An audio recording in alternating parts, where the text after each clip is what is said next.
दो कोचेस से दोनों की ये सोच थी कि हम लोग जिस तरीके से आरसीबी ने 2024 के अंदर अपने सारी गेम्स को जीत के क्वालिफाई किया था वो काम करेंगे और हम क्वालिफाई कर जाएंगे।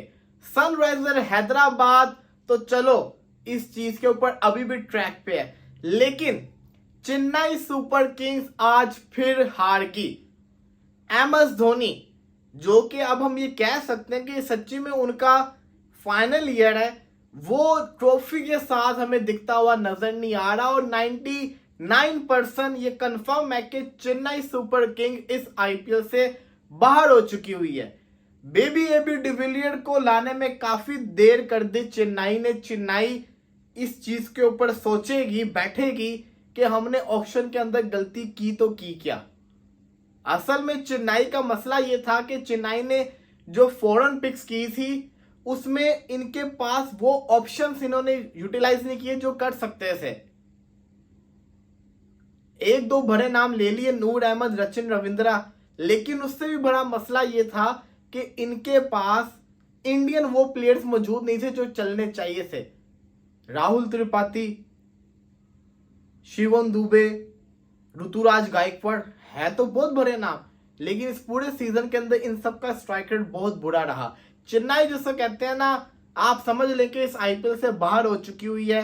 अब एमएस धोनी अपने आईपीएल की लेगेसी को कैसे खत्म करेंगे ये देखना बड़ा जरूरी है। और सबसे बड़ी चीज सनराइजर हैदराबाद, आज अगर मैच की बात करेंगे तो भाई आज का मैच के दो ही मोमेंट थे।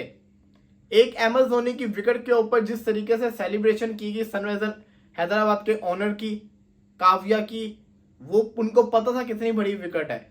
और दूसरा कमिंदू मेंडिस का वो कैच, वो भागता हुआ आके उसने जो कैच पकड़ा है ना, मेरी नजर के अंदर वो आईपीएल का one of the best catch था इस टूर्नामेंट का।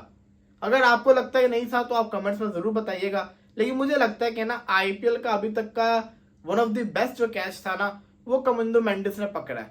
यह बहुत बड़ा कैच था। और एक और आपसे मेरा सवाल है, आईपीएल को हो गए 18 साल, 18 साल के अंदर सबसे अच्छा बेस्ट कैच किस सन के अंदर, किस सीजन के अंदर पकड़ा गया था, आपने जरूर बताना है।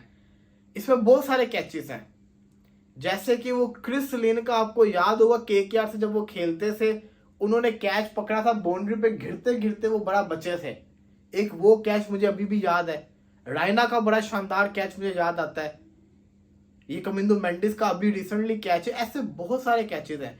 तो आपने मुझे बताना है कि आपकी नजर के अंदर सबसे बेस्ट कैच 18 साल की आईपीएल की हिस्ट्री के अंदर किसका था। मुबारकबाद हो ईशान किशन, फाइनली आज उन्होंने भी रन्स कर दिए, करने चाहिए थे, बनता था रन्स, लेकिन अभिषेक शर्मा आज फिर आउट हो गए। सनराइजर हैदराबाद का टॉप ऑर्डर भी नहीं चल रहा, लेकिन अगर ये अगले 4 मैचेस में चल गया तो ये क्वालिफाई भी कर जाएंगे। तो ये अभी आप इनको टूर्नामेंट से बाहर नहीं कर सकते। नीतीश कुमार रेड्डी के रन्स करना बहुत ज्यादा जरूरी है। ज्यादा बड़े रन्स करे, बड़ा प्लेयर है, बड़े रन्स करने पड़ेंगे। बाकी सनराइजर हैदराबाद को मुबारकबाद दो, अभी बहुत मुश्किल है सफर। अगर ये अपने अगले 2 लगातार मैचेस जीतते हैं तब इनका एकदम से चांस आएगा, लेकिन अभी के लिहाज से मुश्किल सफर इनका नजर आ रहा है, क्योंकि बाकी टीमें जो है ना वो सारी की सारी बड़ी क्लोज चल रही है पॉइंट्स के अंदर। अब आते हैं जरा पीएसएल के ऊपर। पीएसएल के अंदर 3 ही बड़े मैचेस हुए, तीनों के तीनों कराची किंग्स ने करवाए। आप माने या ना माने, कराची किंग्स इस पीएसएल की जान बन चुकी हुई है। आज कराची अपना जीता हुआ मैच हारा है।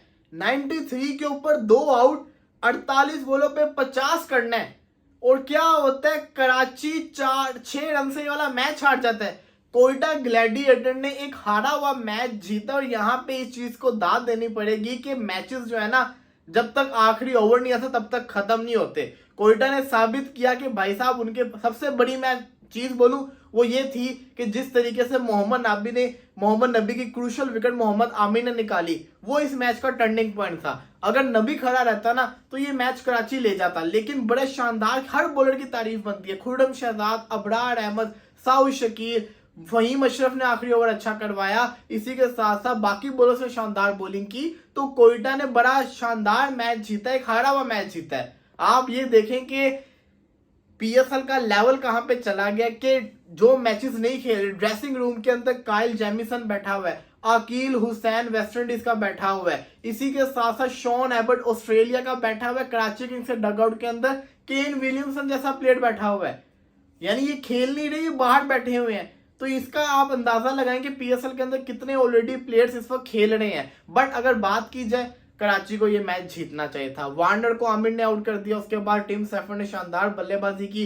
विकेट कीपिंग भी उसने अच्छी की, लेकिन अनफॉर्चुनेटली वो आउट होता है और उसके बाद से सब कुछ खराब हो जाता है। खुशदिल शाह नहीं चलते, हसन अली एंड पे फाइट करते हैं, लेकिन एट द एंड कोयटा शानदार किस्म की विक्ट्री हासिल कर लेता है। और आज फहीम अशरफ की बैटिंग की भी तारीफ बनती है, जिस तरीके से उन्होंने एंड के ऊपर आके बैटिंग की वो बड़ी सुपर थी। उनको अपनी बॉलिंग पे काम करना पड़ना है, अगर कोई और बल्लेबाज सामने होता तो शायद वो वाला मैच कराची जीत जाती। अब आते हैं जरा उमैर बिन यूसुफ के ऊपर। देखो अपॉर्चुनिटीज मिलनी है, इसको यूटिलाइज करें, ऐसे बाद में अपॉर्चुनिटी नहीं मिलेगी। इरफान खान नियाजी आपको पता है ऐसी टीम से बाहर हुआ है क्योंकि वो यूटिलाइज नहीं कर पा रहा था, तो अब आपको मिली है तो आप भी करो। अब आते हैं जरा पीसीबी को मेरा एक मशवरा है, लाहौर के स्टेडियम में क्राउड क्यों नहीं आया? लाहौर के स्टेडियम में क्राउड इसलिए नहीं आया क्योंकि लाहौर का मैच नहीं था, ना ही पिशावर का मैच था।